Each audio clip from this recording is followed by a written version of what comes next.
आदाब everyone, my self doctor Zainab Qureshi, practising obstetrics and gynaecology since 9 years.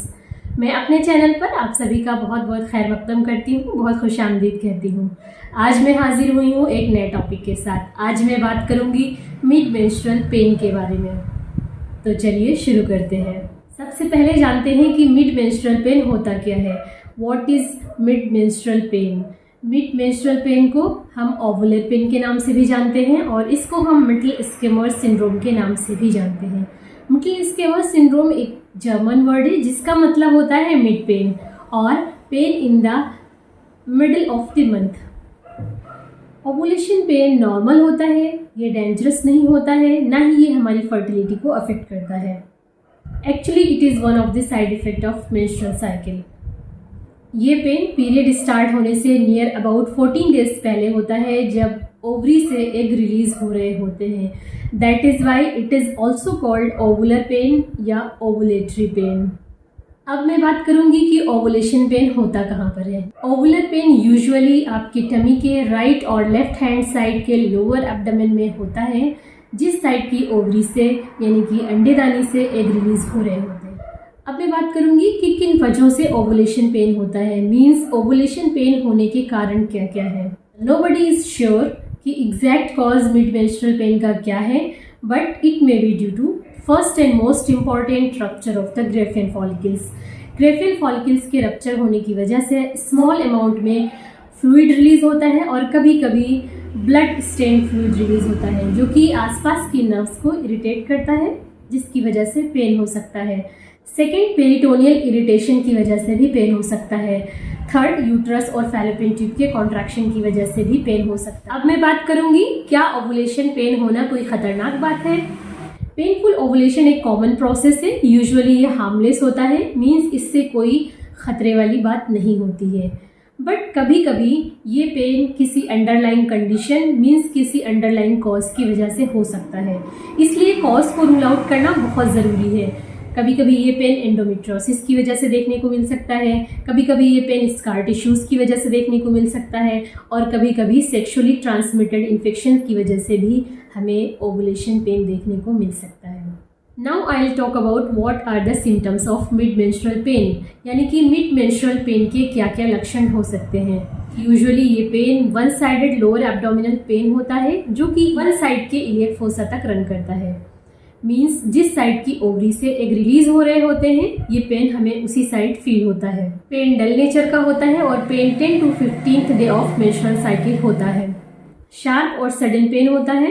Pen के साथ साथ वेजाइनल डिस्चार्ज बढ़ जाते हैं, कभी कभी ब्लड स्टेन वेजाइनल डिस्चार्ज या एक्सेसिव म्यूकोइड वेजाइनल डिस्चार्ज देखने को मिलते हैं। ये पेन सीवियर नहीं होता है, मीन्स रेयरली ही हमें ये पेन सीवियर देखने को मिलता है। अब मैं बात करूंगी क्या हम ओवुलेशन पेन को रोक सकते हैं। जी हाँ, हार्मोनल कॉन्ट्रासेप्टिव की हेल्प से ओवुलेशन होने की प्रोसेस को मींस अंडे फूटने की प्रोसेस को रोककर हम ओवुलेटरी पेन को रोक सकते हैं। अब मैं बात करूंगी कि अगर ओवुलेशन पेन हो रहा है तो हमें कौन कौन से ऐसे इन्वेस्टिगेशंस हैं जो कराने चाहिए। सबसे पहले आपकी गायनिक को एब्डोमिनल या पेल्विक एग्जामिनेशन परफॉर्म करना होगा, ताकि वो कॉज रूल आउट कर सके कि आपके ओवुलेशन पेन का रीज़न क्या है। मींस कहीं एंडोमेट्रियोसिस की वजह से या फिर ओवेरियन सिस्ट की वजह से तो पेन नहीं हो रहा है। एब्डोमिनल और पेल्विक एग्जामिनेशन हमें हेल्प करते हैं कॉज को रूल आउट करने में कि पेन का रीज़न क्या है। अब बात ये आती है कि आपको आपके गायनिक से कब कंसल्ट करना चाहिए। अगर आपका लास्ट पीरियड मिसिंग है और ओवुलेशन के दौरान कुछ सिम्टम्स आ रहे हैं, मींस आपका फीवर 100.4 डिग्री फ़ारेनहाइट से ज़्यादा रह रहा है, यूरिनेशन के दौरान पेन हो रहा है या फिर सीवियर नॉजिया वॉमिटिंग हो रही है, लोअर एब्डोमेन में जहाँ पर पेन हो रहा है वहाँ की स्किन में रेडनेस या बर्निंग सेंसेशन फील हो रहा है, तो आपको अपने गायनिक से ज़रूर कंसल्ट करना चाहिए। या आपका पेन 1 या 2 दिन से ज़्यादा परसिस्ट कर रहा है। नॉर्मली ओवुलेशन पेन कुछ मिनट से लेकर कुछ घंटों तक ख़त्म हो जाता है, कभी कभी 1 या 2 दिन तक परसिस्ट कर सकता है। लेकिन अगर आपका पेन 1 या 2 दिन से ज़्यादा परसिस्ट कर रहा है तो आपको अपने गायनिक से ज़रूर कंसल्ट करना है। साथ ही ओवर द काउंटर ड्रग लेने के बाद भी अगर रिलीफ नहीं हो रहा है और पीरियड्स के बीच में वजाइनल ब्लीडिंग एक्सेसिव हो रही है तो आपको अपने गायनिक से कंसल्ट ज़रूर करना चाहिए। Now I will talk about treatment. How is ovulation pain treated, means ovulation pain को हम कैसे ट्रीट कर सकते हैं।